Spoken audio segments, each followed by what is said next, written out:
Baru kali ini partai politik tidak percaya pada lembaga survei. Katanya Anies tinggi, katanya Ahok tinggi. Dua-duanya nggak bisa nyalon. Tapi celakanya pemilu serentak 2024 memberikan pembelajaran yang sangat buruk kepada kita semua. Bapak Ibu sekalian, pemilu 2024 serentak yang menyerentakkan 3 pemilu ini sungguh-sungguh menempatkan kita semuanya prihatin. Keprihatinan kita kepada partai politik karena partai kehilangan kedaulatannya. Betul tidak? Partai kehilangan independensinya dan kepercayaan dirinya.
Bapak Ibu sekalian, berbicara tentang apa tuh tadi? Gercos. Saya lupa kalau topiknya ini, tapi saya lihat-lihat mulai tadi, saya dengerin apa fatwanya Bang Refli Harun, apa tausiahnya abang kita Norsi, luar biasa gitu. Kalau menyebutkan ayat-ayat agak merlunduk suaranya.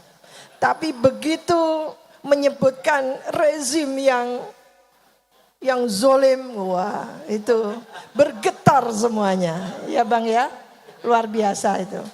Jadi beliau luar biasa.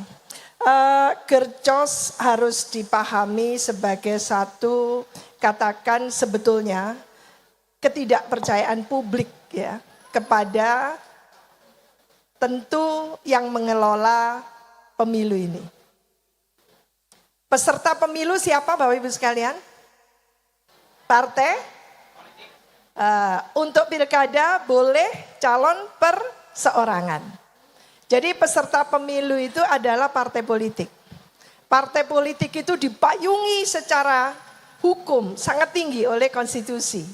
Hanya partai politik dan gabungan partai politik yang bisa mengusung capres-cawapres, itu satu contoh. Jadi berarti konstitusi kita sangat gitu ya, memberikan otoritas yang tinggi pada partai politik. Tapi dalam sistem demokrasi itu sebetulnya harus diikuti oleh tanggung jawab. Tanggung jawab yang luar biasa oleh partai. Tentu tadi itu Bang Norsi mengatakan bahwa tidak percaya pada demokrasi dari barat. Saya percaya pada demokrasi dengan catatan bahwa demokrasi ini akan membangun peradaban kita, membangun dignity kita. Kalau itu kesepakatannya, maka pilkada maupun pilpres maupun apapun itu pileg, harusnya duduk sama rendah, berdiri sama tinggi. Tidak boleh ada yang dianak emaskan. Tapi celakanya, pemilu serentak 2024 memberikan pembelajaran yang sangat buruk kepada kita semua. Legasi atau warisan ini yang melekat pada kita semua. Sehingga pilkada pun yang kita harapkan jadi lebih bagus, bukannya bagus. Sudah tahu kalau mau pilpres itu pakai diawali oleh MK. Ini Bang Refli sampai marah-marah. MK melalui MK sampai memberikan satu penalti kepada ketua Mahkamah Konstitusi. Kita berharap selesailah sampai di pilpres. Ternyata tidak. Muncul pula keputusan Mahkamah Agung. Masih nggak puas. Revisi Undang-Undang Pilkada. Disitulah maka murka publik luas ini kepada pengelola pemilu, kepada tentu yang ingin mengotak-ngatik undang-undang pilkada menjadi revisi yang sangat menguntungkan, yang diuntungkan tadi itu. Dan maka ada demonstrasi, protes dan sebagainya. Jadi Bapak Ibu sekalian, kita catat bahwa menyongsong pemilu 2024 Pilpres yang lalu ada yang namanya dirty vote, ada dirty election. Ternyata itu tidak mempan sebagai satu lesson learned ya, yang tidak boleh diulangin lagi di pilkada ini. Kita masih bersyukur meskipun kita sempat kesel banget sama Mahkamah Konstitusi dengan keputusan kemarin, maka tidak jadi didominasi. Koalisi besar ternyata tidak bisa diterapkan seluruhnya di provinsi maupun kabupaten dan kota. Maka esensi pilkada yang katanya harus mengkompetisikan dengan secara free and fair ya, para calon tadi itu seharusnya diikuti oleh munculnya calon-calon yang banyak. Tapi lalu nyaris hanya satu pasangan calon plus calon perseorangan, nyaris. Lalu muncul ketika ada keputusan Mahkamah Konstitusi, PDI Perjuangan bisa mengusung. Tapi lagi-lagi baru kali ini dalam survei yang meleset. Di Jakarta pula yang menjadi barometer politik Indonesia. Apa itu?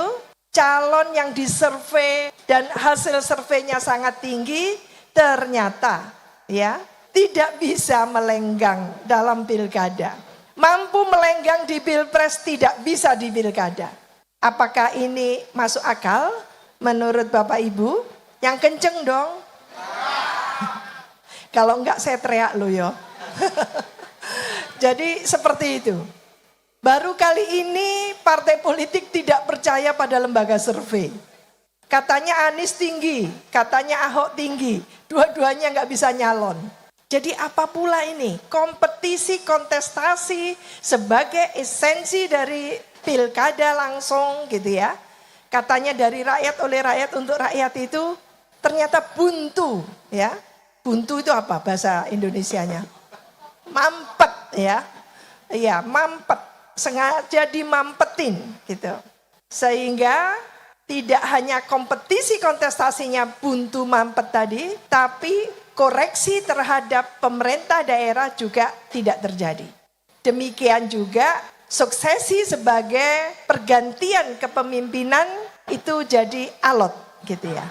Maka ini pula yang menimbulkan atau mendorong perilaku pemilih yang cenderung ya. Ini saya melihat perilaku pemilih yang cenderung lalu tidak percaya gitu ya.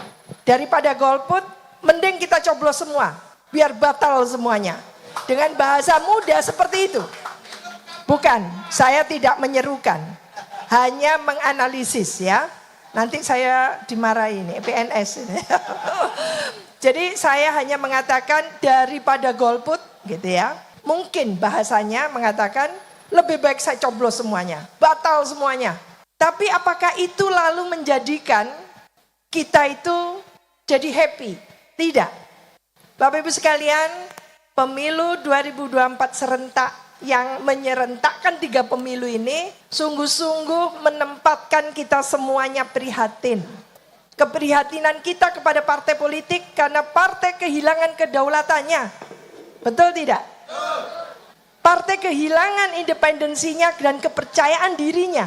Itu yang saya katakan berulang-ulang menyongsong Pilpres kemarin. Apa yang salah pada partai politik kita? Mendadak tidak percaya diri, mendadak lalu mengkultuskan hanya kepada satu orang. Ini yang pertanyaan-pertanyaan saya sebagai peneliti gitu ya. Dan ini sangat serius. Perilaku pemilih kita saat ini dihadapkan pada perilaku sebetulnya ada pemilih tradisional, ada pemilih rasional, ada pemilih yang swing voters, yang wait and see gitu ya. Yang saya melihat yang gercos ini sebetulnya swing voters mereka. Belum definitif mau nyoblos semuanya atau golput atau apa. Ini ongoing proses untuk memastikan secara definitif, artinya nanti ya sudah, memang ini harus gercos. Karena apa? Ternyata tiga-tiganya tidak menjanjikan.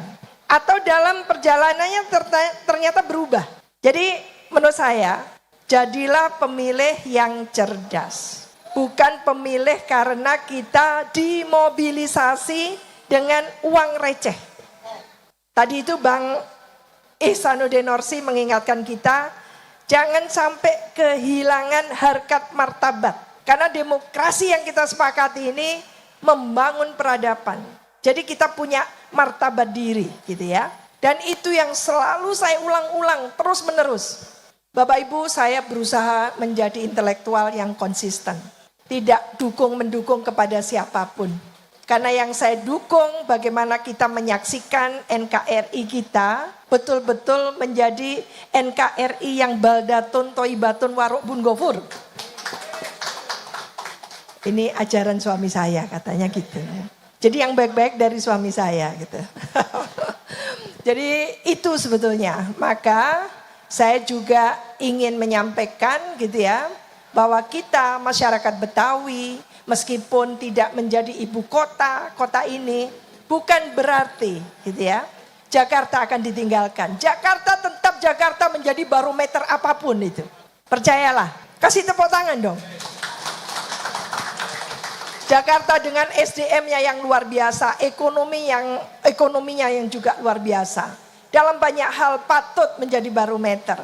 Jadi ibu kota tidak jadi ibu kota, tetap Jakarta yang maju.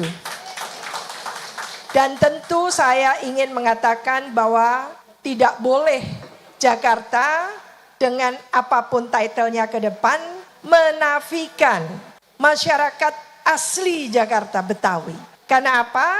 Karena Jakarta tanpa masyarakat Betawi bukan Jakarta. Meskipun jumlahnya tidak mayoritas, tapi kebetawian Jakarta harus dijaga. Ini keberpihakan saya meskipun saya bukan orang darahnya Betawi. Tapi lebih dari suami saya, cintanya pada Jakarta. Dan saya sebagai anggota Majelis Adat Betawi di Bamus, tentu ada keberpihakan itu. Dan saya ulang-ulang di berbagai acara yang berkaitan dengan Jakarta ke depan, saya selalu menggarisbawahi itu. Dan orang bingung, loh Anda orang Jawa kok bela Betawi katanya. Tak apa-apa, saya nggak ngomong kalau suaminya Jakarta kan gitu ya. Jadi biar kaget aja kan gitu. Jadi Ibu Bapak, menurut saya inilah waktunya kita harus menghadirkan diri kita semua sebagai warga negara yang diperhitungkan ya dalam kehidupan politik kita yang semakin jumut, semakin kacau saat ini. Jangan mengharapkan DPR yang seringnya tidak mewakili rakyat itu. Maka kita sebagai bagian dari civil society, katakan Poros Jakarta ini, Bang Bim dan Bang Eka, menjadi salah satu civil society yang menjadi simpul di situ. Simpulnya yang merekatkan bagaimana khususnya Jakarta ini menjadi Jakarta yang tetap maju dan sejahtera. Mungkin ke depan itu. Terima kasih. Wassalamualaikum warahmatullahi wabarakatuh. Waalaikumsalam warahmatullahi wabarakatuh. Tepuk tangan sekali lagi dong untuk Mpok Wiwi.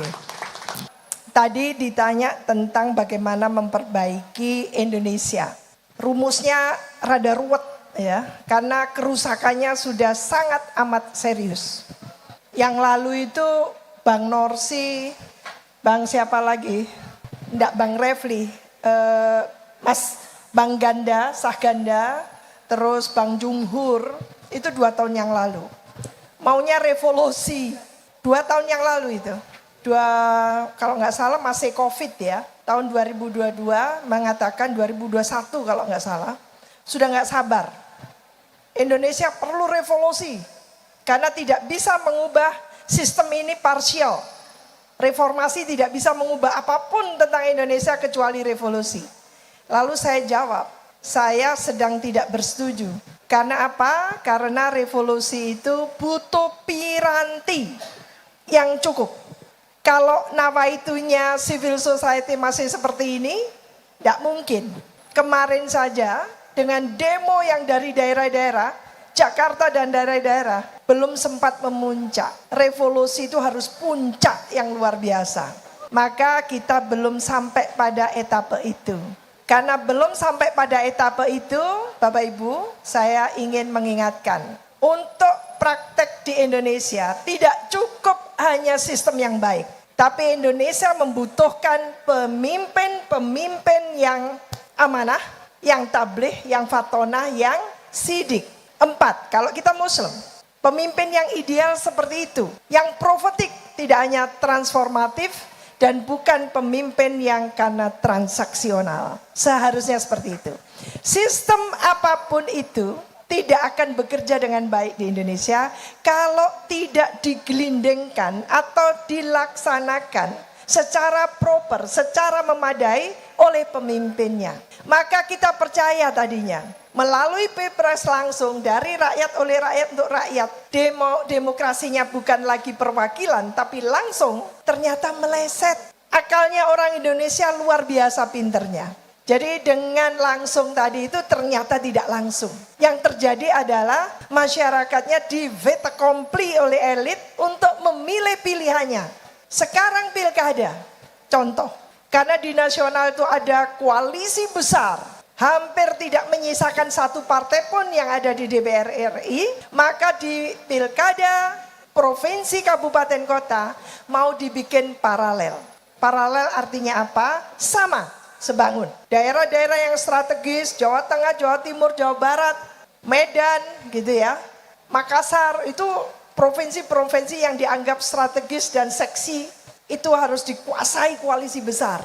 Tapi ternyata agak meleset karena ada amar keputusan dari Mahkamah Konstitusi yang memberikan pengurangan gitu ya, persyaratan untuk ambang batas untuk mencalonkan tadi itu. Lah ini antara lain. Maka kita juga melihat apakah lalu nanti gitu ya, pilkada kita itu akan lebih bagus, lebih berkualitas. Tanpa ada embel-embel praktek-praktek yang tentunya distortif atau menyimpang, melanggar gitu kan. Kok rasanya money politics-nya akan tetap. Kelihatannya seperti itu. Coba Bapak Ibu sekalian kita renungkan. Kalau di Jakarta sini saja kompetisi kontestasi itu sudah bisa dikendalikan, alias kita masyarakat tidak bisa diakomodasi aspirasinya, apalagi yang di daerah lain. Maka ada 41 kotak kosong yang akan muncul di pilkada 2024 ini. Itu sudah dikendalikan dengan amar keputusan Mahkamah Konstitusi. Masih 41. Kalau tidak ada amar keputusan itu, berapa banyak kira-kira kotak kosong melawan paslon yang bernyawa? Itu sebetulnya pelecehan. Masa saya manusia yang punya roh begini harus berkompetisi dengan kotak kosong yang notabene adalah tidak ada badannya, tidak ada rohnya dan sebagainya. Jadi inilah kita sedang menapaki tahapan satu demokrasi yang menurun drastis. Karena apa? Partainya tidak sehat tadi itu. Maka kalau mau berdemokrasi yang sehat, kita sehatkan partai politiknya. Nomor 1 itu. Lalu kita buat bagaimana pemilu, pilpresnya dan pilkadanya itu juga dievaluasi secara seksama melalui paket undang-undang politiknya.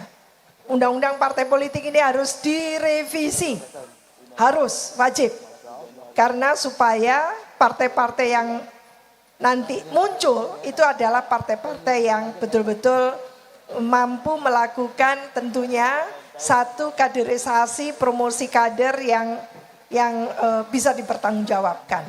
Seharusnya seperti itu. Jadi saya hanya menggarisbawahi tentang bagaimana pentingnya antara atau relasi antara pemilu dan munculnya pemimpin dan dampaknya terhadap tata kelola pemerintahan yang baik. Itu aja. Terima kasih. Baik, terima kasih.